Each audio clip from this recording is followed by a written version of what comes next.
विनाशाय पापध्वान्तक्षयाय च श्रीमानाविरभूद्भूमौ रामानुजदिवाकरः श्रीमानाविरभूद्भूमौ रामानुजदिवाकरः।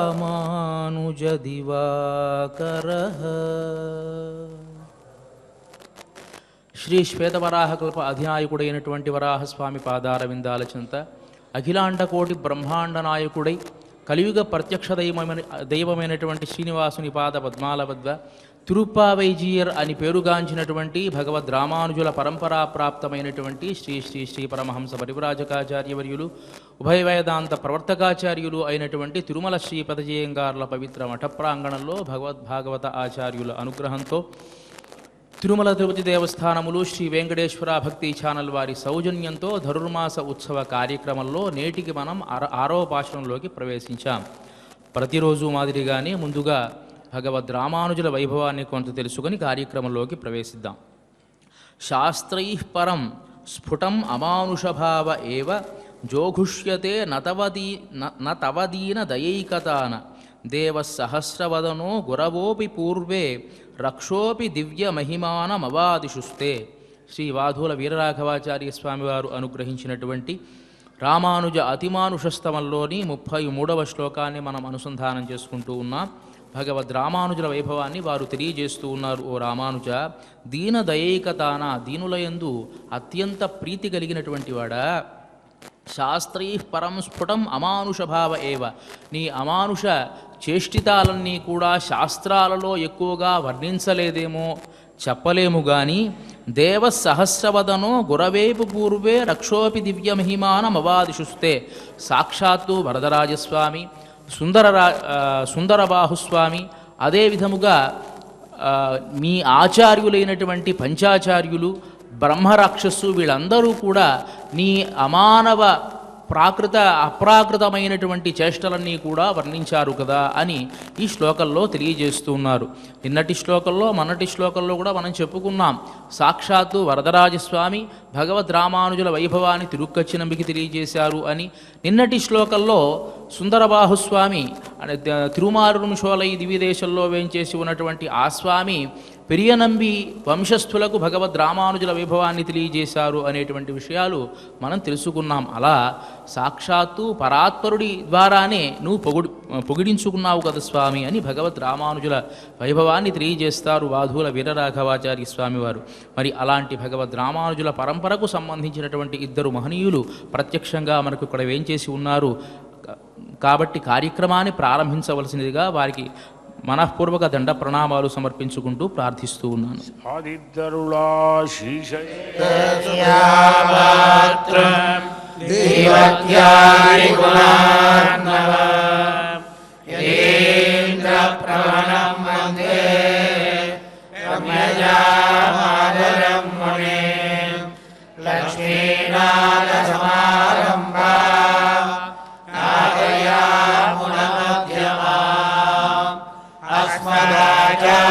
अस्मदाचार्यपर्यन्ता वन्दे गुरुपरम्परा यो नित्यमच्युतपराङ्कुरयुग्मरुग्म व्यावाननस्तदितराणि तृणाय मेने अस्मद्गुरो भगवतोऽस्य दयैकसिन्धो रामानुजस्य शरणौ शरणं प्रपद्ये मातापिता युवतयस्तनया विभूति सर्वं यदेन नियमेन पदन्वयानाम्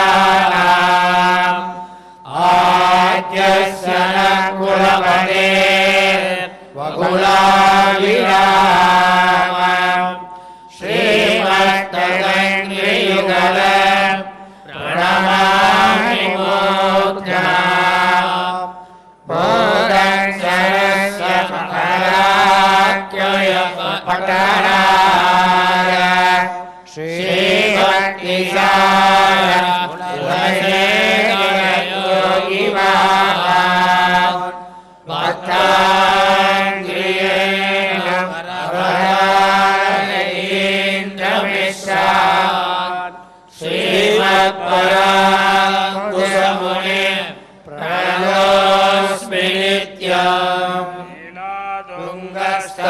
हरिदवे शुद्धमुद्बोध्य कृष्णम् पाराज्यं स्वं श्रुतिसरसिरसिद्धमध्यापयन्ति सोऽज्येष्ठाय स्वतिनिगलिदं यावलाकृत्य भुङ्क्ते गोदानस्यै नमैदमिदं भूयैवास्तु भूयः அன்னவயல் புதுவை ஆண்டாள் அரங்கற்கே பண்ணகிருப்பாவை பல்வலியம் இன்னிசையார் பாடிக் கொடுத்தால் நற்பாமாலை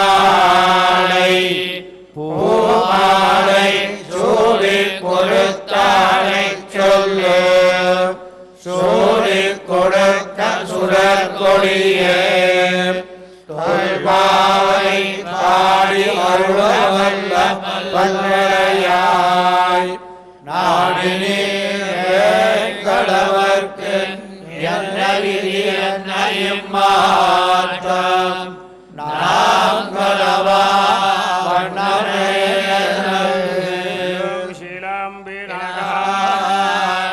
உள்ளரையன் கோயில் வெள்ளவெளிதங்க பேரலவன் கேட்டிலையோ பிள்ளாய் எழுந்திராய் பேய் புலனஞ்சொல்லே கள்ளச்சகல கடற்கழிய காரோச்சி வெள்ளக்கரவே துயிலமர்ந்த விட்டினை உள்ளத்துக் கொண்டு முனிவர்களும் யோகிகளும் மெல்ல எழுந்து அரியன்ன பேரவம் உள்ளம் புகுந்து குளிர்ந்தேரோரும்பாவாய் கோவிந்தன் வாழுவோர் சோதி மணிமாறன் தோன்றுவோர் நீதியால் நல்ல பக்தர் வாழுவோர் நான் மறைகள் ஓதுவோர் வில்லைபுத்தோர் வேதக்கோளோர் பாதகங்கள் தீர்க்கும் பரமனடி காட்டும் வேதமனைக்கும் வித்தாரும் கோதமிழ் ஐந்தும் அறியாத மாநிலரை வையம் சுமப்பதும் வம்பு பூரத்தில் திருப்பாவை முப்பதும் செப்பினால் வாழிய பெரியாழ்வார் பெற்றெடுத்த பெண் பிள்ளை வாழிய பெரும்போதோர் மாமுனிக்கு பின்னால் வாழிய ஒரு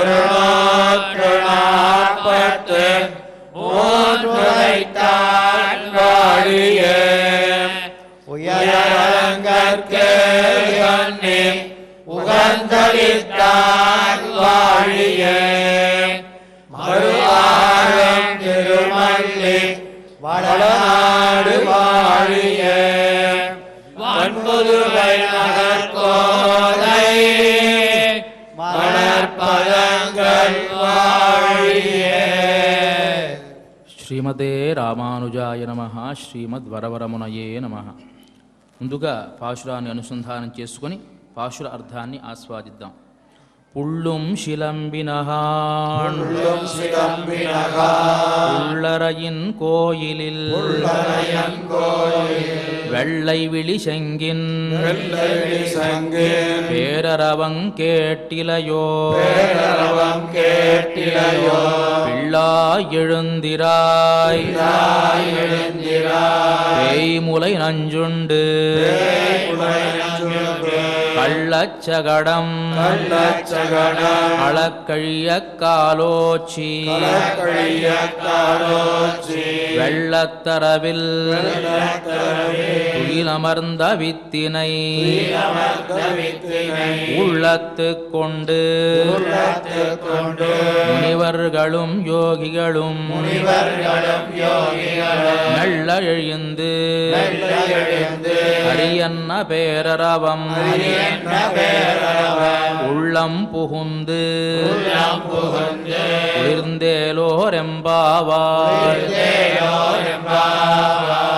ఆండాళ్ తిరువడిహళే శరణం. నిన్నటి రోజున మనం చెప్పుకున్నాం మొదటి 5 పాశురాలు కూడా తిరుప్పావై ప్రబంధానికి ఉపోద్ఘాతభూతమైనటువంటి పాశురాలు.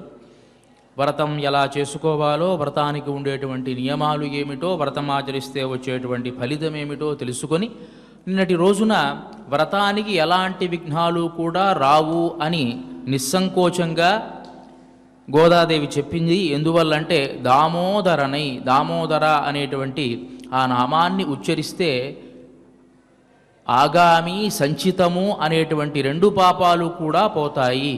ఆ దామోదర శబ్దంలో ఉండేటువంటి వైభవం అలాంటిది అని తెలియజేస్తారు. దామోదర అనేటువంటి శబ్దాన్ని గనక తలుచుకుంటే భవబంధాలు కూడా పోతాయి అని భాగవతం కూడా మనకు తెలియజేస్తుంది.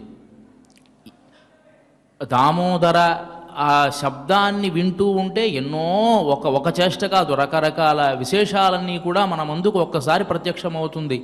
కృష్ణుడి బాల్యచేష్టితాలు, యశోదాదేవి కొట్టడం, రోలకి కట్టివేయడం, ఇవంతా కూడా చాలా చిత్రంగా కూడా ఉంటుంది. తాను కూర్చోమంటే కూర్చునేట్టుగా, నుంచోమంటే నుంచునేట్టుగా ఉన్నాడు కదా కృష్ణ పరమాత్మ. దాన్ని చాలా చమత్కారంగా వర్ణిస్తారు కదా. ఒకానొక సందర్భంలో నారద మహర్షి స్వర్గానికి వెళ్ళాడు ఇంద్రుడితో మాట్లాడదామని. వెళ్ళాడు, ఇంద్రుడు ఆహ్వానిస్తున్నాడు. ఈ లోపల గబుక్కున బయలుదేరి, సరే ఇప్పుడే వస్తాను, నాకు చాలా శీఘ్రమైనటువంటి పని ఒకటి ఉందని బయలుదేరాడు ఆయన. అయ్యే లోపలికి వచ్చేవాడు ఒక్కసారిగా నాకు పని ఉందని బయలుదేరుతూ ఉంటే ఏమైందో, ఏంటి నారదా, ఏమైంది అంటున్నాడు. లేదు నేను తర్వాత చెప్తాను, మళ్ళీ వచ్చి చెప్తాను అని బయలుదేరి వెళ్ళిపోతున్నాడు ఆయన. సరే ఇంద్రుడు అన్నాడు కదా, ఏమైందో ఏమిటో బ్రహ్మకి కబూరు చేశాడు. ఏమండి మీ అబ్బాయి వచ్చాడు, బ్రహ్మకుమారుడే కదా, మీ అబ్బాయి వచ్చాడు, హడావిడిగా బయలుదేరి వెళ్ళిపోతున్నాడు, ఏమైందో తెలియదు అని. సరే బ్రహ్మ వెంటనే పరమశివుడికి కూడా తెలియజేశాడు. ఏమైందో, మన నారదుడు హడావిడిగా బయలుదేరి వెళ్ళిపోతున్నట్ట, ఎక్కడికి వెళుతున్నాడో ఏమిటో అని. తీరా చూస్తే ఈ నారద మహర్షి ఎక్కడికి వెళ్ళాడు అంటే గోకులానికి వెళ్ళాట. గోకులానికి వెళ్ళి యశోదాదేవి దగ్గరికి వెళ్ళాడు. యశోదాదేవికి తలుపు తట్టాడు. నారద మహర్షి వచ్చారా, రండి లోపలికి రండి అని ఆహ్వానించింది ఆమె. ఆవిడన్నాడు కదా, అదంతా తర్వాత విషయమా, నేను ఒక ప్రశ్న వేస్తా, దానికి సమాధానం చెప్పు. ఏమిటంటే, కింబ్రూమస్త్వాం యశోదే కతి సుకృత క్షేత్ర వృందాని పూర్వం గత్వా కీదృగ్విధానై కతి సుకృతాన్యార్జితాని త్వయైవ. ఓ యశోదాదేవి, నేను ఒక ప్రశ్న వేస్తా, దానికి సమాధానం చెప్పు. నువ్వు మంచినీళ్ళు ఇవ్వద్దు, పెరుగు ఇవ్వద్దు, ఈ పాడంతా నాకు వద్దు, కానీ నేను అడిగిన ప్రశ్నకి సమాధానం మాత్రం చెప్పు. నువ్వు ఇంతకు ముందు జన్మలలో ఏ క్షేత్రాలు తిరిగావు? పోనీ ఏ క్షేత్రాలు తిరిగావంటే ఆ క్షేత్రాలని తిరిగి రావచ్చు కదా అలా కూడా కాదు. ఏ క్షేత్రాలు తిరిగావో చెప్పు. అక్కడ కీదృగ్విధానై కతి సుకృతాన్యార్జితాని, ఏ విధంగా పూజ చేశావు అంటే పూజలు కూడా వ్యత్యాసాలు ఉంటాయి కదా. నేను ఒక రకంగా పూజ చేస్తా, అలా కాదు, ఏ విధంగా పూజ చేసావో చెప్పు. కీదృగ్విధానై చాలా వివరంగా చెప్పు. ఎందుకు? ప్రతిదీ కూడా నేను రాసుకుంటా. మామూలుగా ఎందుకు నువ్వు రాసుకోవాల్సింది అని అంటే, ఆశ్చర్యకరమైన విషయం ఏమిటి అంటే, నో శక్ర న స్వయంభూ నచ మదనరిపు యస్య లేభే ప్రసాదం తత్పూర్ణం బ్రహ్మ భూమౌ విలుఠతి విలపత్ క్రోఢమారోఢు కామం. ఓ యశోదాదేవికి ఏం చెప్పలా, ఈ పుణ్యమేమిటి అని మాత్రం అడుగుతున్నాడు. లోపల తన మనస్సులో ఒక విషయం ఉంది. ఏమిటి అంటే, ఎవరి కటాక్షము ఇంద్రుడికి కానీ బ్రహ్మకు కానీ పరమశివుడికి కానీ లేదో, అలాంటి ఆ పరాత్పరుడు ఎందుకు పరిగెత్తుకుంటూ వచ్చాడంటే, ఆయనకు ఆశ్చర్యకరమైన విషయం ఏం జరిగింది అంటే, కృష్ణుడు పొరలాడి ఏడుస్తున్నట్టు అక్కడ కింద. తత్పూర్ణం బ్రహ్మ భూమౌ విలుఠతి విలపతి క్రోడమారోఢు కామం. యశోదాదేమో చిలుకుతూ ఉంది, అమ్మ ఎత్తుకోవే ఎత్తుకోవే అంటే ఎత్తుకోవట్లా, దానికోసం కోపం వచ్చి పొరలాడి ఏడుస్తున్నట్ట. ఎంత ఆశ్చర్యంగా ఉంది, నిజంగా ఇది ఎవరికన్నా కుదురుతుందా? ఎంత పుణ్యం ఆర్జిస్తే, ఇప్పుడు మామూలుగా మన లోకల్లో చూస్తూ ఉంటాం, ఎవరైనా ఐఏఎస్ రాశారనుకో, ఫస్ట్ టైం అటెంప్టే ఐఏఎస్ కనుక పాస్ అయితే వెంటనే తీసుకెళ్ళి మైకి పెడతారు, ఏమంటే మీరు ఐఏఎస్ పాస్ అయ్యారు, ఏ కోచింగ్ సెంటర్లో కోచింగ్ తీసుకున్నారు, కోచింగ్ తీసుకోకపోతే ఏ పుస్తకాలు మీరు ప్రిపేర్ అయ్యారు, ఎట్లా ప్రిపేర్ అయ్యారు, ఎన్ని గంటలు చదివారు, పొద్దున్న ఎన్ని గంటలకు లేచారు, ఎన్ని గంటలకు పడుకున్నారు, ఏ ఆహారం తీసుకున్నారు, అంతా వివరంగా అడుగుతారా? అడుగుతాం కదా. ఒక ఐఏఎస్గా ఒక్కసారిగా ఫస్ట్ అటెంప్ట్లో పాస్ అయినా, లేకపోతే 10 సార్లు కొట్టి పాస్ అయినా వాడి దగ్గరికి ఒక మైకి పెట్టి ఎన్నో రకాల ఇంటర్వ్యూలు చేయడం మనం చూస్తున్నాం కదా. మరి అలాగే ఇక్కడ ఈయనకి ఆనందం ఏం కలిగిందంటే, పరాత్పరుడు ఎవరికి అందనటువంటి ఆ పరమాత్మ ఇంద్రుడికి కానీ, బ్రహ్మకు కానీ, బృహస్పతికి కానీ, శివుడికి కానీ అపాయింట్మెంట్ ఇవ్వడే, అలాంటి ఆయన ఇక్కడ నీ దగ్గరికి వచ్చి ఎత్తుకోమంటే నువ్వేమో ఎత్తుకోవు, ఆయన ఎత్తుకోమ్మా అని చెప్పి కింద పొరలాడి ఏడుస్తాడా? ఏడుస్తున్నాడంటే ఎంత పుణ్యం నువ్వు ఆర్జించుంటావు. ఇంత పుణ్యం మామూలైన విషయమా? ఇంత పుణ్యం ఎవరికైనా సాధ్యమా? కాబట్టి నువ్వు ఏ క్షేత్రాలకు వెళ్ళావో, ఏ కర్మలు ఆచరించావో వివరంగా చెప్పు, నేను రాసుకుంటానన్నట్ట. మరి అలాంటి ఆ స్వామి ఆ దామోదర శబ్దంలో దామోదర అని గనక అంటే మనకు ఉండేటువంటి భవబంధాలు, బంధ విమోచనుడీతడు అని అంటాడు పోతనామాచ్యుడు. బంధాలన్నీ పోగొట్టేటువంటి వాడు యశోదాదేవి బంధానికి కట్టుబడ్డాడు. కాబట్టి ఆయన్ని గనక మనం తలుచుకుంటే మనకుండే బంధాలు పోతాయి అని చెప్పి భాగవతం మనకు తెలియజేస్తుంది. మరి అలాంటి ఆ దామోదర శబ్దాన్ని, అన్ని శబ్దాలు దామోదరనై ఆ దామోదరుణ్ణి మనం గనక ప్రార్థన చేస్తే ఏమవుతుంది? ఆగామి, సంచితము, ప్రారబ్ధము అనేటువంటి పాపాలన్నీ కూడా పోతాయి. ఆగామి అంటే వచ్చేటువంటి పాపాలు, సంచితము అంటే మనం ఇంతకు పూర్వం చేసినటువంటి పాపాలు, మధ్యలో ఒక పాపం ఉంటుంది ప్రారబ్ధము అని, ఇది మాత్రం పోదుట. దానికి ఉదాహరణ చెప్తారు కదా, ఇంట్లో మనం వంట వండుతాం, ఒక పాత్రలో వంట వండుతాం. ఈ వంట వండేటువంటి పాత్ర దీన్ని మనం ఏమనాలి అంటే సంచితము అని అనాలి. సంచితము అంటే వండి పెట్టేశాం కాబట్టి మనం పూర్వం చేసుకున్నటువంటి వంట సంచితము. బియ్యం ఒక బస్తాలో ఉన్నటువంటి బియ్యం ఉందని కూడా ఆగామి, రేపు వండుతాం, వండొచ్చు వండకపోవచ్చు, ఇబ్బంది ఏమి లేదు, ఆ బస్తా పడేసినా పర్వాలా. కాబట్టి దాన్ని ఆగామి అని అంటాం. అంటే మన పాపాలు ఎలా ఉంటాయి అంటే, వండినటువంటి పదార్థం అంటే ఆ పదార్థాన్ని మనం ఇంకా ప్లేట్లో పెట్టుకోవాలా, ప్లేట్లో పెట్టుకున్నటువంటి పదార్థం ఏదైతే ఉందో దాన్నే ప్రారబ్ధము అని అంటాం. ఒక్కసారి మనం మన కంచంలో పెట్టుకొని ఒక ముద్ద నోట్లో పెట్టుకున్నాము అంటే అది ఎంగిలి, ఎవరికి ఇవ్వడానికి కుదరదు. అంటే వండినటువంటి వేరే పాత్రలో ఉన్నటువంటి పదార్థం ఎవరికైనా వడ్డించేసేయచ్చు, ఇబ్బంది లేదు. బస్తాలో ఉన్న బియ్యం అంతా ఎవరికైనా ఇచ్చేయచ్చు, పర్వాలేదు. కానీ ఒక్కసారి మనం మన కంచంలో వడ్డించుకొని ఒక్క ముద్ద తీసుకొని నోట్లో పెట్టుకుంటే దానేమంటామంటే ఎంగిలి అంటాం. ఎవడు వచ్చింటే దాన్ని పడేయాలి. దీన్ని ప్రారబ్ధము, దీన్ని మాత్రం పరమాత్మ తీయడట. తీయలేడా అంటే తీయగలడు. ప్రారబ్ధాన్ని తీస్తే నువ్వు బ్రతకలేవు. కాబట్టి అంటే మనం ఇప్పుడు పుట్టాం, మనం పుట్టడానికి ఏదో ఒక కారణం ఉంటుంది, మనకు కొన్ని బంధాలు బాంధవ్యాలు అన్నీ కూడా ఉంటాయి. మనం ఇక్కడ పుట్టాం, ఇప్పుడు కనుక మన మీద పరమాత్మకు అనుగ్రహం కలిగింది అనుకోండి, మనకి జన్మ ఉండదు, మనం వెంటనే చచ్చిపోతాం. అంటే మొత్తం 0 అనమాట. 100లో 80 గనక సంచితం అని అనుకుంటే, ఒక 17 ఎన్నో అదేంటి ఆగామి గనక అనుకుంటే 3 ప్రారబ్ధం అనుకుందాం. ఎట్లాగూ మనం అనుకున్నాం ఆగామి పోతుంది, సంచితం పోతుంది అని అనుకున్నాం. సంచితం అయినటువంటి కర్మ 80, 100లో 80 పోయిందంటే 20. దాంట్లో ఒక 17 మన ఆగామి చేయబోయేటువంటి అది తీసేయడానికి ఇంకో 3 మాత్రమే ఉంటుంది. ఇది ప్రారబ్ధం, ఇది అనుభవించి తీరాలి. అంటే దీన్ని తీసేస్తే 0నే అవుతుంది, 100లో మొత్తం పోతే 0 అవుతుంది. అంటే వీడు బ్రతకలేడిగా, వెంటనే చనిపోవాల్సిందే. పరమాత్మకి ఎంత బాధ అంటే వీడి చేత చేయాల్సిన కార్యక్రమాలు కొన్ని ఉంటాయి కాబట్టి వెంటనే ఆ ప్రారబ్ధాన్ని తీసేట. తల్లి ఏం చేస్తుంది, ఒక కంచంలో అన్నం అంతా చక్కగా ముద్దలు కలిపి పెడుతుంది. వాడి కనుక తినలేదు, అవి కొంచెం ఒక ముద్ద తిన్నా, ఎట్లా అయినా తినేసే నాన్న, ఇది కొంచెం తినరా నాన్న అని ఎట్లా అయితే బతిమలాడి పెడుతుందో, ప్రారబ్ధం మన మీద అనుగ్రహం ఉంది కాబట్టి పరమాత్మకి ఎట్లా అయినా సరే ఇది కొంచెం అనుభవించరా, మనకే బలాన్ని ఆయన ఇచ్చి మనకు శక్తిని ఇచ్చి ఆ ప్రారబ్ధాన్ని అనుభవించేట్టు చేస్తాట ఆ పరమాత్మ. ఈ విధంగా ఆగామి సంచితాలు తీసి మనకుండేటువంటి కర్మ పరంపరను తీసివేసి మన ప్రారంధాన్ని మాత్రం ఉంచి మనతో పాటు ఉండి ఆయన మనల్ని కాపాడతాడు, కాబట్టి విఘ్నాలు రావు అని చెప్పి నిన్నటి పాశురంలో తెలియజేశారు. సరే, వ్రతం ఆచరించాలి అని అంతా కూడా అనుకున్నారు.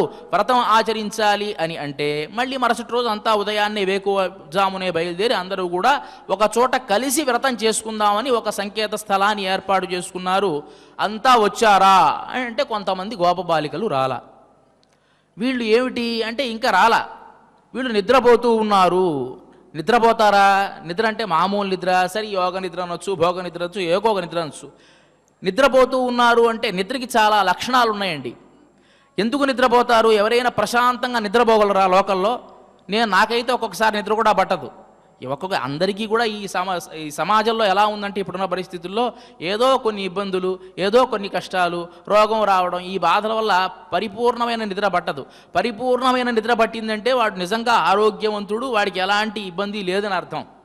విదురుడు అంటాడు కదా, ధృతరాష్ట్రుడు పిలిపించాడు, విదురా నాకు నిద్ర పట్టట్లేదు అంటే ఆయన అంటాడు కదా, నిద్ర పట్టకపోవడానికి కొన్ని కారణాలు ఉన్నాయ్యా.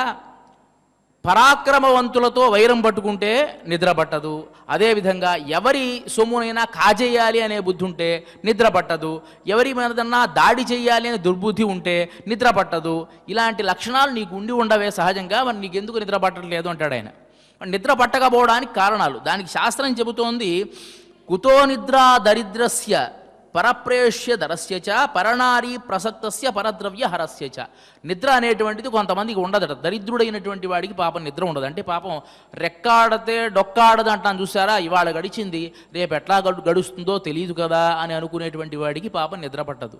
అదే సందర్భంలో పరప్రేష్య కరస్య చ, ఒకడి దగ్గర ఊడిగం చేసేటువంటి వాడు అంటే పని చేసేటువంటి వాడికి కూడా నిద్ర ఉండదండి.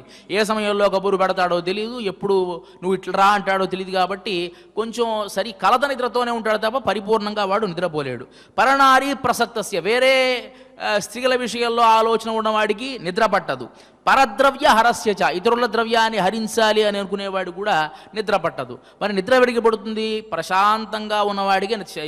ఆరోగ్య శాస్త్రం కూడా ఏం చెప్తుందంటే చక్కగా సమయానికి భోంచేసి ఎలాంటి దురాలోచనలు లేనటువంటి వాడికి చక్కగా నిద్రపడుతుంది అని ఉంటుంది. పూర్వంలో ఇంతకు పూర్వకాలంలో పెద్దలందరూ అందరిళ్ళల్లో కూడాను పడుకునే ముందు ఏం చేసేవారయ్యా అంటే పిల్లలకి ఏదో కథ చెప్పేవారు. రామాయణమో భారతమో, ఆ అమ్మమ్మలు తాతమ్మలు లేకపోతే తాతయ్యలు ఉండేవారు కాబట్టి ఆ కథలు చెప్తూ ఉండేవారు. ఆ కథలు చెప్తే పిల్లలు ప్రశాంతంగా నిద్రపోతూ ఉండేవారు. ఇప్పుడు మనం సెల్ ఫోన్ ఇస్తాం, వాడి నిద్ర ఎక్కడ పడుతుంది? వాడికి కూడా మనలాంటి నిద్ర, చిన్నప్పటి నుంచి ప్రశాంతమైన నిద్ర వాడు కోల్పోయాడు. మనమైతే నిద్రపోయాంగా 80లో మంచి నిద్రే పట్టింది. సెల్ ఫోన్ లేదు, టీవీ లేదు, తాతలు మామలు అమ్మమ్మలు అందరూ ఉండేవాళ్ళు, పెద్ద ఉమ్మడి కుటుంబం ఉండేది కాబట్టి మంచి నిద్ర మనం పోయాం. ఇప్పుడు పోకపోయినా కొంచెం ఆరోగ్యం ఉంటుంది. కానీ మన పిల్లలకు వచ్చేటప్పటికి మనం మంచి నిద్ర ఇవ్వట్లేదు. వాళ్ళ ఆరోగ్యం ఇంకెలా ఉంటుందో భగవంతుడికే తెలియాలి. మంచి నిద్ర పోవాలి కదా. నిద్ర అంటే దానికి ఒక సంస్కృతంలో వ్యుత్పత్తి నింద్యతే ఇది నిద్ర, నిందింపబడుతుందట. అంటే ఎప్పుడు నిందింపబడుతుందంటే మన పని మనం సక్రమంగా చేయకుండా పడుకుంటే నిందింపబడుతుంది కాబట్టి దాన్ని నిద్ర అని అన్నారు. మరి ఈ గోపబాలికలు పోయేటువంటి నిద్ర ఏమిటి? వీళ్ళంతా ఎందుకు నిద్రపోతూ ఉన్నారు? అందరూ ఎందుకు నిద్రపోలా అని అంటే మనకు నిద్రలో కూడా జాగ్రత్త అవస్థ, స్వప్నావస్థ, సుషుప్త్యవస్థ అని యోగశాస్త్రం చెప్తుంది. జాగ్రత్త అవస్థ అంటే మేలుకొని ఉండడం, స్వప్నావస్థ అంటే మనం పడుకున్నప్పుడు సరి అయినటువంటి నిద్ర పట్టకుండా కొన్ని సందర్భాల్లో కొన్ని స్వప్నాలు వస్తాయి, దాన్ని స్వప్నావస్థ అని అంటారు. సుషుప్త్యవస్థ అని అంటే ఈ జీవుడు తన బాహ్య ఇంద్రియాల నుంచి తన మనస్సుని పూర్తిగా సడలించి లోపల ఉండేటువంటి పురుష అనేటువంటి నాడిలో తాను వెళ్ళి పడుకుంటాడు. దీన్ని సుషుప్తి అవస్థ అని అంటారు. ఇది ఎప్పుడో ఒకసారి జరుగుతుంది మామూలుగా. మనం పోయే నిద్ర సుషుప్తి అవస్థ కాదండి, నిద్రే మామూలు నిద్ర, బండా నిద్ర అంటాను చూసారు. నిద్ర సుషుప్తి అవస్థ ఎవరికి కలుగుతుంది అంటే భక్తులకు కలుగుతుంది, యోగం చేసేటువంటి వాళ్ళకి కలుగుతుంది. ఈ గోపికలందరూ కూడా అలాంటి వాళ్ళు కాబట్టి సుషుప్తి అవస్థలో ఉండేటువంటి నిద్రించేటువంటి వారు. లేదండి వాళ్ళు మాత్రం మొద్దు నిద్రపోతున్నారు అని అనుకుంటే తప్పే ఉంది అని అంటే ఈ పాశురాలు కనుక మనం క్రమంగా తీసుకుంటే ఈ గోపికలు వెళ్ళి అమ్మ తెల్లారింది అని కొన్ని సంకేతాలు చెప్తారు. తెల్లారడానికి మీరు గుర్తులు చెప్పండి అని నిద్రపోయేవాడు ఎవడన్నా ప్రశ్న సమాధానం చెప్తాడా? ఎవడన్నా చచ్చిపో పొండి బావ అవతికి పొండి మంచి నిద్ర వస్తే పొండి అంటాడు. కానీ నువ్వు తెల్లవారడానికి కోకిల కూసిందా, కాకి లేచిందా, కోడి కూసిందా, ఇవన్నీ ఎవడన్నా చెప్తాడు, అడుగుతాడు ఎవడన్నా. అడుగుతున్నారు అంటే లోపలి వాళ్ళు నిద్రపోవడం లేదు, అంటే భగవద్ అనుభవంలో ఉన్నారు, సుషుప్తి వ్యవస్థలో ఉన్నారు, ఆ యోగంలో ఉన్నారు అని మనం తెలుసుకోవచ్చు. కాబట్టి ఈ 10 మంది గోపికలు అంటే మనకు ఉదాహరణలో 10 మంది గోపికలను ఇచ్చారు. 10 మంది గోపికలకి 10 లక్షణాలు ఉన్నాయి. ఈ 10 మంది గోపికల్ని అందరినీ కూడా నిద్ర లేపడానికి వీళ్ళు బయలుదేరుతూ ఉన్నారు. ఒక గోపికను లేపడానికి బయలుదేరారు. పుళ్ళుం శిలంబినహాన్ పుళ్ళరయిన్ కోయిలిల్ వెళ్ళవెళి శంగిన్ పేరరవం కేట్టిలయో అని ప్రారంభిస్తూ ఉన్నారు. సరే, లోపల ఉండేటువంటి గోపబాలిక దగ్గరికి వెళ్ళి, అమ్మా నువ్వు కృష్ణుడికి చాలా, అందరు గోపికలు కృష్ణుడికి ప్రీతిపాత్రమైనటువంటి వాళ్ళే, మరి అలాంటప్పుడు నువ్వు ప్రీతిపాత్రమైనటువంటిదా అంటే మేలుకొలిపేటప్పుడు సహజంగా మన గోష్ఠిలో అందరినీ కలుపుకొని వెళ్ళాలి అంటే నువ్వు ఉంటే బాగుంటుంది అంటే వాళ్ళకు కూడా ఒక ప్రత్యేకత ఉంటుంది, ఆనందంగా లేచొస్తారు కదా. కాబట్టి ఏమ్మా లేమ్మా, ఈ గోష్ఠిలో నువ్వు వచ్చి కలవాలి కదా.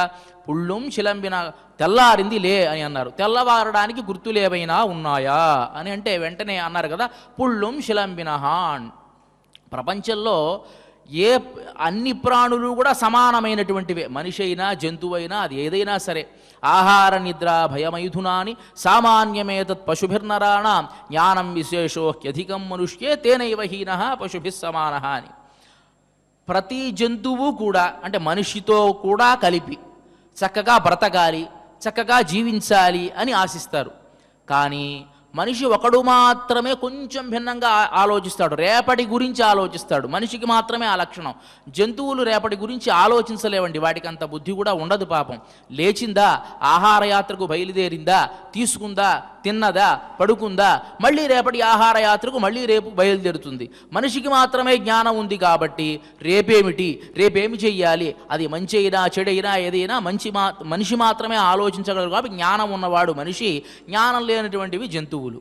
జ్ఞానం లేనటువంటి జంతువులు ఏవైతే ఆ పక్షులు ఉన్నాయో అవి ఆహార యాత్ర కోసం పుళ్ళుం శిరంబిన పక్షులు కూడా లేచాయి. అంటే దేహయాత్ర కోసం బయలుదేరేటువంటి సామాన్యమైన పక్షులు సైతం లేచి వెళ్ళిపోతూ ఉన్నాయే, అలాంటిది ఆత్మయాత్రలో భగవద్ అనుభవం చేయడానికి ఉన్నటువంటి నీవు మాత్రం ఇంకా లేవలేదేంటమ్మా అని ప్రశ్న వేస్తూ ఉన్నారు. అదేమిటి, మీరంతా కూడా ఈ గోకులంలో ఉండేటువంటి గోపబాలికలంతా వెళ్ళి ఆ పక్షులను లేపుంటారు కాబట్టి అవి కిలకిల రావాలు చేస్తూ బయలుదేరి వెళ్ళిపోతూ ఉన్నాయి. పుళ్ళుం శిలంబినహాన్ పుళ్ళరయిన్ కోయిలిల్ వెళ్ళవెళి శంగిన్ పేరరవం కేట్టిలయో. రెండో గుర్తు పుళ్ళరయిన్ కోయిల్, పుల్ అరయన్ కోవిలిల్ అని ఒక ఇది, పుల్ అరయన్ కోయిల్ అని ఒక విభాగం. ఏదైనా ఓ స్వారస్యమైనటువంటి అర్థాలు మనకు తెలియజేస్తారు పెద్దలు. పుల్ అరయన్ కోయిలిల్, పుల్ అంటేనేమో పక్షులు, అరయన్ అంటే దానికి అధినాయకుడైనటువంటి గరుత్మంతుడు, పుల్ అరయన్ కోయిలిల్ ఆయనకి సంబంధించినటువంటి కోవెలలో వెళ్ళవెళిశంగిన్ పేరరవం కేట్టిలయో. తెల్లనైనటువంటి ఆ శంఖనాథం నీవు వినలేదా? ఇది మామూలుగానే వినడానికి గోదాదేవి ఇంత చిన్న చిన్న విషయాలు చెప్తుందా అంటే మనం ముందే వేదమనైతుక్కం విత్తాహం, వేదాలలో ఉండేటువంటి అర్థాలన్నీ కూడా గోదాదేవి తెలియజేస్తుంది అని మనం చెప్పుకున్నాం ఇంతకు పూర్వం. దీంట్లో ఏమిటి అంటే పుల్ అంటే గరుత్మంతుడి యొక్క దేవాలయము అని చెప్పడానికి కారణము వేదాత్మ విహగేశ్వర అని. సాక్షాత్తు గరుత్మంతుడు వేదస్వరు, సుపర్ణోసి గరుత్మాన్ త్రివృత్తే శిరోగా యత్రం అని కీర్తిస్తుంది వేదం. అంటే సాక్షాత్తు వేదస్వరూపుడు గరుత్మంతుడు. ఈ గరుత్మంతుని యొక్క కోవెలలో అంటే ఈ వేదంలో వెళ్ళవిళిశంగిన్ తెల్లనైనటువంటి శంఖనాదం నీవు వినలేదా అని అంటే వెళ్ళవిళిశంగిన్ తెల్లనైనా అంటే మనకి ఒక్కొక్క వేదానికి ఒక్కొక్క వర్ణం చెప్పారండి. ఋగ్వేదానికి ఋగ్వేద శ్వేతవర్ణస్యాత్ అని చెప్పి ఋగ్వేదానికి తెల్లనైనటువంటి వేదం, ఆ ఋగ్వేదానికి తెల్లనైనటువంటిది అని పేరు పెట్టారు.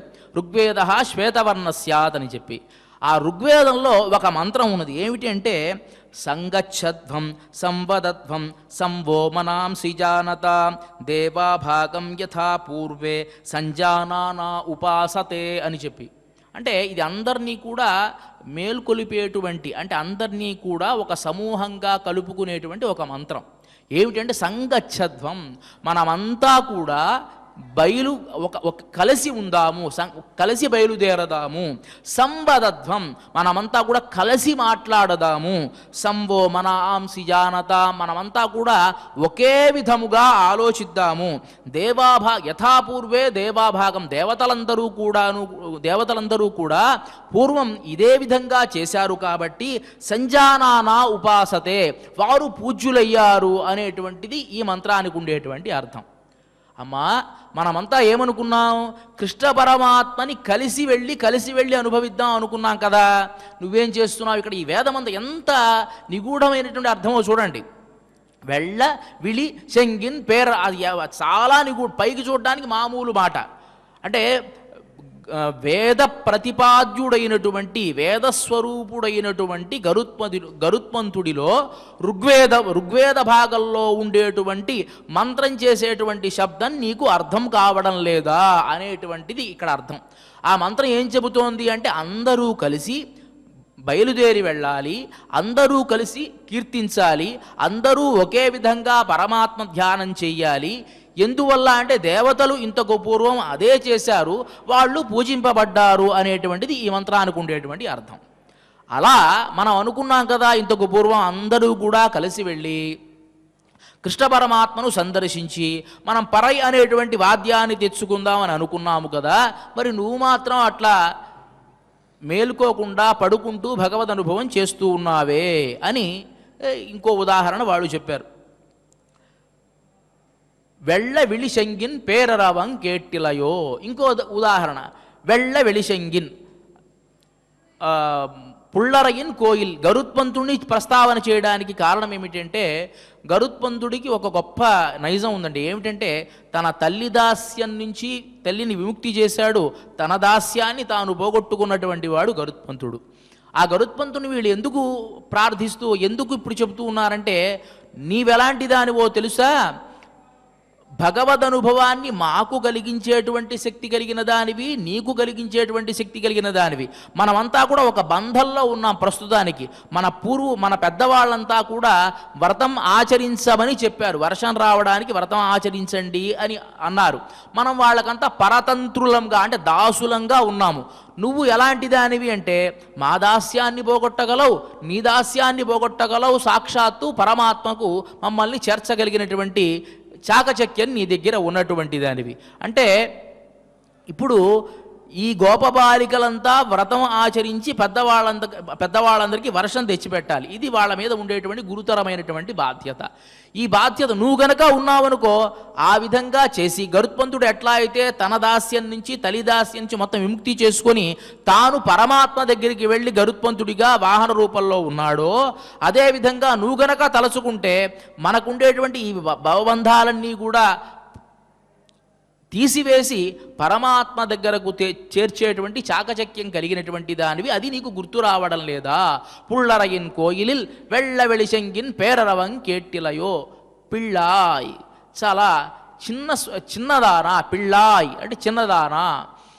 చిన్నదానా అనడానికి కారణం చాలా గొప్ప వాచకం అండి. ఇక్కడ మామూలుగా పరమాత్మను ఆశ్రయించాలి అంటే నమ్మాళ్ళవార్లు అంటారు కదా, கிளரொளி இளமை கெடுவதன் முன்னம் వళరొళిమాయోన్ మరువియ కోయిల్ వళరిళంబొయిల్ చూయి మాలిరుం షోలై అని చెప్పి కీర్తిస్తారు ఆయన. కిళరొళి ఇళమై, యవ్వనం ఉన్నప్పుడే వెళ్ళాలట పరమాత్మను ఆశ్రయించి. కిళరొళి ఇళమై కెడువదన్ మున్నం, ఆ యవ్వనం పోయే లోపలే వెళ్ళి పరమాత్మను ఆశ్రయించాలి. ఎందువల్ల? ఏదైనా ఒక పని చేయగలమంటే యవ్వనావస్థలోనే చేయగలం. బాల్యావస్థలో అజ్ఞానం ఉంటుంది, తర్వాత యవ్వనావస్థలో కొంచెం ఓపిక ఉంటుంది, వార్ధక్యంలో ఏమీ ఉండదు. కాబట్టి ఏదైనా మనం చేయగలము అంటే యవ్వనావస్థలోనే చేయగలం. కాబట్టి కిళరొళి ఇళమై కెడువదన్ మున్నం వళరొళిమాయోన్ మరువియ కోయిల్, ఆ స్వామిని మీరు ఆశ్రయించండి అని చెప్పి నమ్మాళ్ళవారు తెలియజేస్తారు. మేమంతా కూడా కిళరొళి ఇళమై, వాస్తవానికి గోపిక వీళ్ళందరికీ కూడా పెద్ద వ్యత్యాసం ఏం లేదు. కానీ మాలో నువ్వు చిన్నదానివి, మాలో నీకు బాల్యం, చిన్న పిల్లదానివి నువ్వు అప్పుడే భక్తి భావన నీకు కలిగింది, మాకు కొంచెం తర్వాత కలిగింది. కాబట్టి మాకంటే నువ్వు చాలా తెలివిగలదానివమ్మా. పిళ్ళాయ్ எழுந்திராய், మేలుకో. பேய்முலை நஞ்சுண்டு கள்ளச்சகடன் களக்கழிய కాలోచి వెళ్ళత్తరవిల్ తుగిలమరంద విత్తినై ఉళ్ళత్తుకొండు. ఇంకా కొన్ని ఇవి చెప్తూ ఉన్నారనమాట. అమ్మా తెల్లవారడానికి ఇంకా కొన్ని గుర్తులు చెబుతూ ఉన్నాం. ఈ గోకులంలో ఎప్పుడైతే కృష్ణ పరమాత్మ జన్మించాడో అప్పటి నుంచి మునులు యోగులు అందరూ కూడా వచ్చి ఆ ఆవులు ఉండేటువంటి గొట్టాల్లో పడుకుంటూ ఉన్నారు. వాళ్ళంతా కూడా పడుకొని వాళ్ళు లేచేటప్పుడు హరిహరి అని లేస్తూ ఉన్నారు. ఎలాంటి పరమాత్మను ధ్యానం చేస్తూ ఉన్నారు వాళ్ళు అంటే பேய்முலை நஞ்சுண்டு கள்ளச்சகடம் కళకయ్య కాలోచ్చి వెళ్ళత్తరవిల్ తుయిల మరంద విత్తినై. ఆయన ఆ పరమాత్మ ఎలాంటి వాట అంటే కృష్ణావతారం చేశాడు, ఏమీ తెలియని వాళ్ళుగా క్షీరసాగరంలో ఉండేటువంటి వాడు. పేయిములై నంజుండు, పూతన స్తన్యపానం చేసినటువంటి వాడు. కేవలం పూతన ఎలా వచ్చింది అంటే ఒక స్త్రీ రూపాన్ని, అందమైనటువంటి స్త్రీ రూపాన్ని ధరించి పాలిచ్చేదిలా వచ్చి ఆయన ప్రాణాలు తీయాలి అనుకుని వచ్చింది. భాగవతంలో అంటారు కదా, సిరిమమ్మున్ బ్రతుకంగ జూచు కొరకై.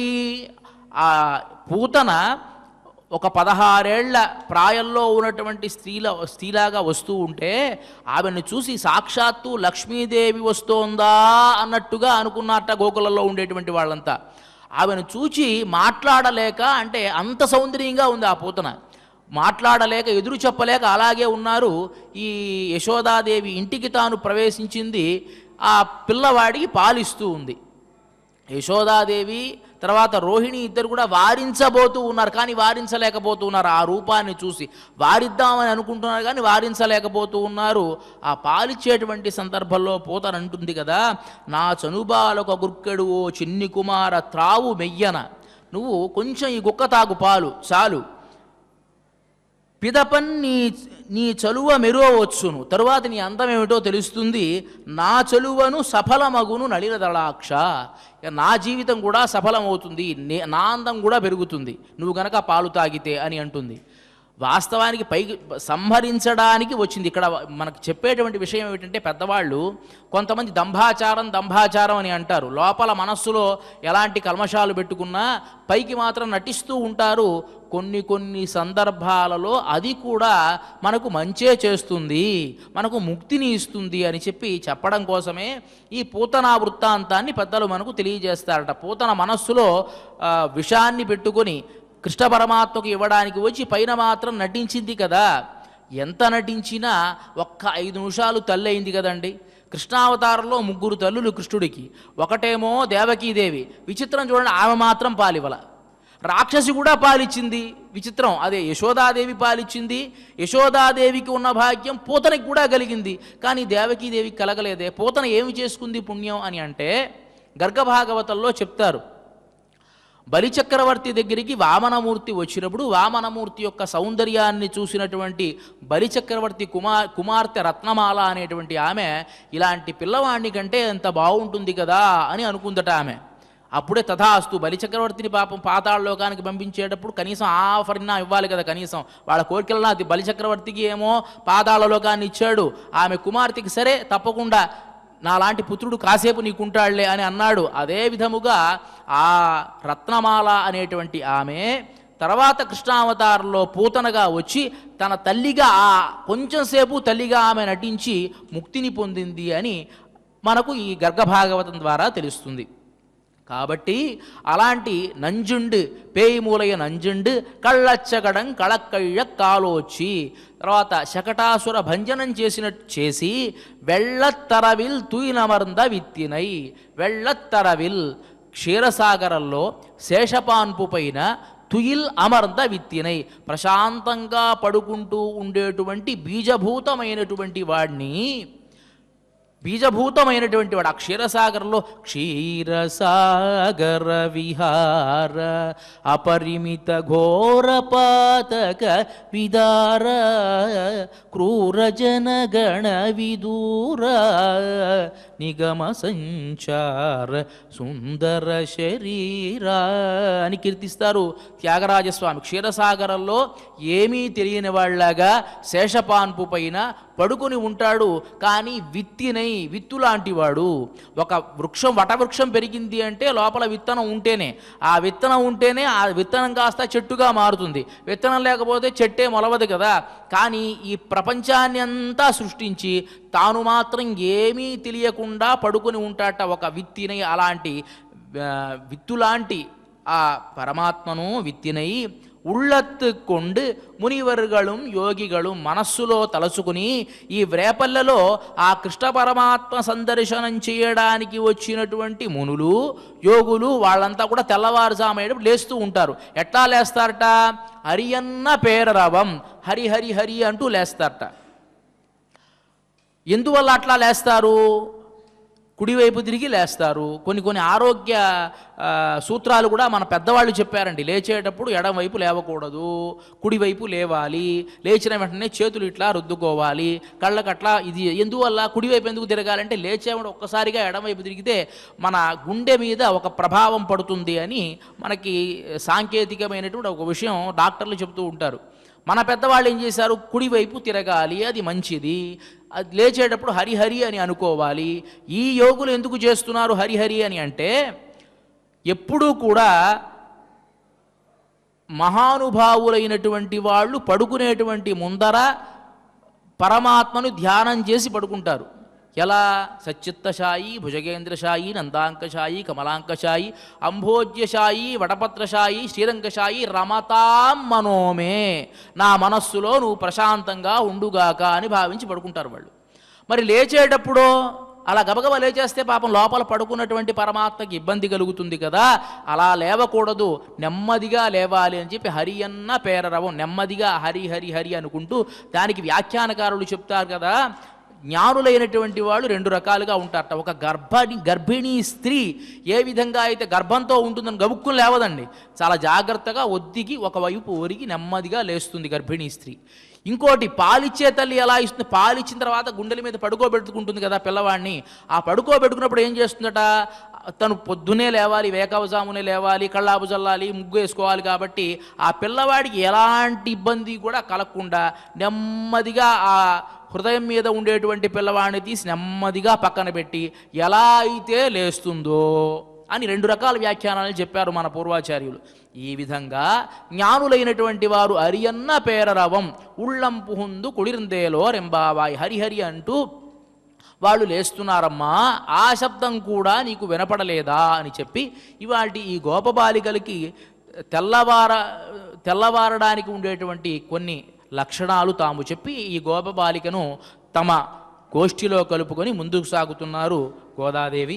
ఇక ఇవాళ ఈ కార్యక్రమంలో చివరి అంశమైనటువంటిది ఆండాళ్ అనుగ్రహంతో శ్రీమతి తెలిగిచర్ల కందాడే సీతమ్మ గారు తెలిగించినటువంటి తిరుప్పావై ఇవాటి ఈ పాశురమైనటువంటి పుళ్ళుం శిలంబినహాన్ అనేటువంటి పాశురానికి శౌరి కథా సుధారసమును సవి ఎరుంగని సాధ్వీలెమ్మ అనేటువంటి ఈ గేయాన్ని స్వరపరిచినటువంటి వారు తీతీదే ఆస్థాన విద్వాంసులు శ్రీ గరిమెళ్ల బాలకృష్ణ ప్రసాద్ గారు. దానిని ఆలాపన చేస్తున్నటువంటి వారు ఎస్వి సంగీత నృత్య కళాశాల అధ్యాపకులు డాక్టర్ కొమాండూరి వెంకట కృష్ణ గారు. ఈ గానాన్ని మనం నాదరిరాజన మంటపం నుంచి ప్రత్యక్ష ప్రసారం ద్వారా వీక్షించవచ్చు. ఇక ఇవాల్టి ఈ కార్యక్రమాన్ని క్షమాప్రార్థన నుంచి మంగళం వరకు మనమంతా కలిసి పారాయణ చేసి ముగిద్దాం.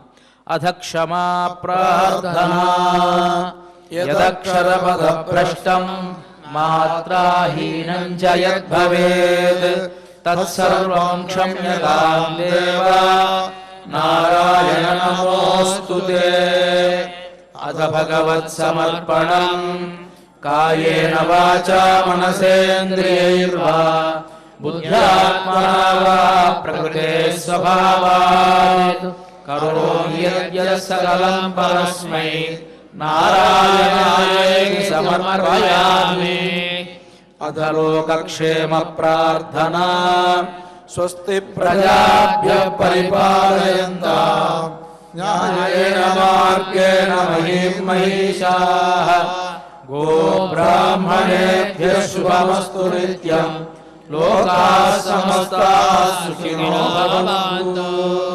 అథ మంగళం మంగళం కోసలేంద్రాయ महनीय गुणात्मने चक्रवर्ती तनूजाय सार्वभौमाय मंगलम् अस्तु गोपाल बालाय नित्याय परमात्मने भक्तवात्सल्य निधये नित्यभोग्याय मंगलम् श्रीमत्यै विष्णुचित्तार्य मनोनन्दन हेतवे नन्दनन्दन सुन्दर्यै गोदायै नित्यमङ्गलम् श्रियः कान्ताय कल्याण निधये निधयेऽर्थिनाम्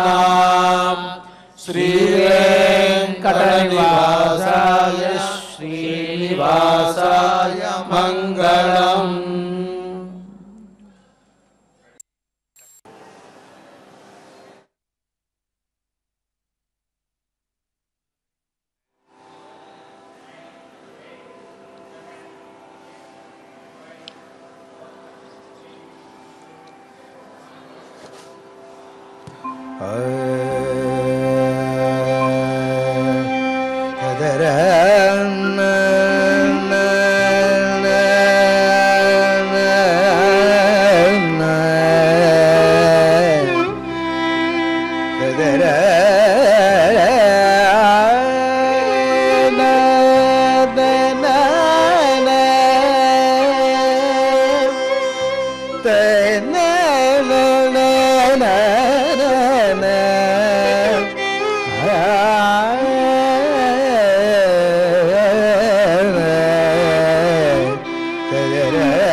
शौरिकधासूधरसमुनु चवियरुङ्गनि सारिलम्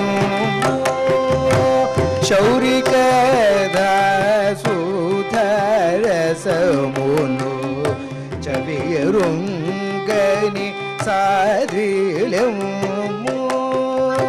सारेकु पक्षुलु मेतकै सागुबारे नरचूचु अभिगो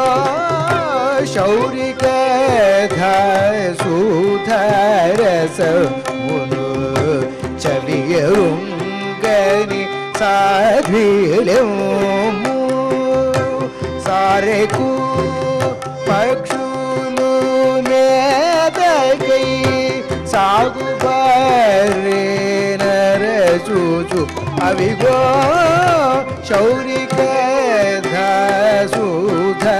शौरिकधासूधरसमुनु चवियरुङ्गनि साध्वीलम् శ్రీమమణి మనోవికారుని చెంత చేరి మేలు కొలుపగ శ్రీరమణి మనోవికారుని చెంత చేరి మేలు కొలుపగ తీరుగనూదు నట్టి శంఖత్వానమదిగో వినలేదా తీరుగనూదు నట్టి శంఖత్వానమదిగో వినలేదా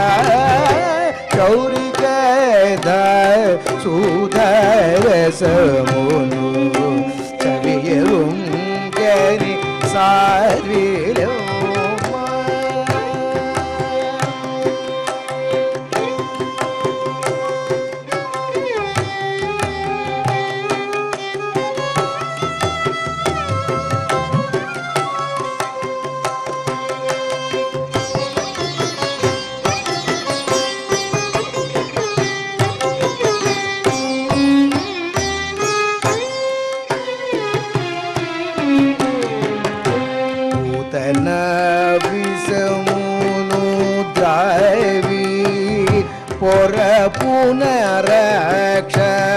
पुनरक्षवीष्टमु पूतन विषमुनु द्रवी पोर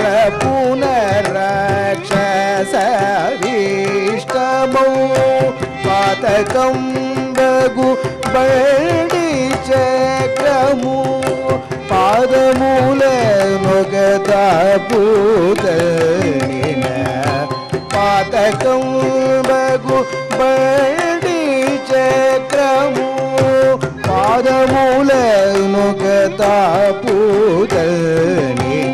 ప్రీతి క్షీర జల నిధి శేషుని పైన పౌవలించిన జగతి ప్రీతి క్షీర జలతిని శేషుని పైన పౌవలించిన జగతి నాధుని కీర్తనము సేయగ అరుగుదల్చి యోగులరుగో నాధుని కీర్తనము సేయగ అరుగుదల్చు యోగులరుగో శౌరిక సుధరసమును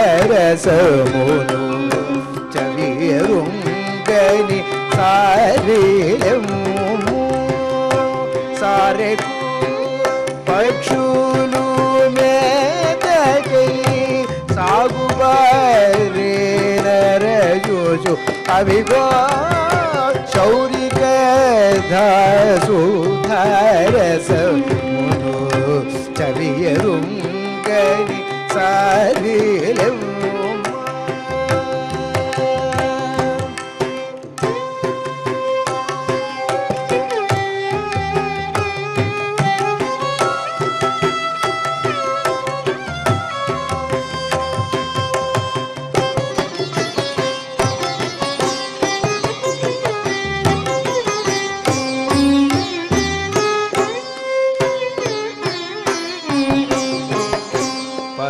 ఋషులు భక్తి మీరగ స్మరణ చేసడి నామదిగో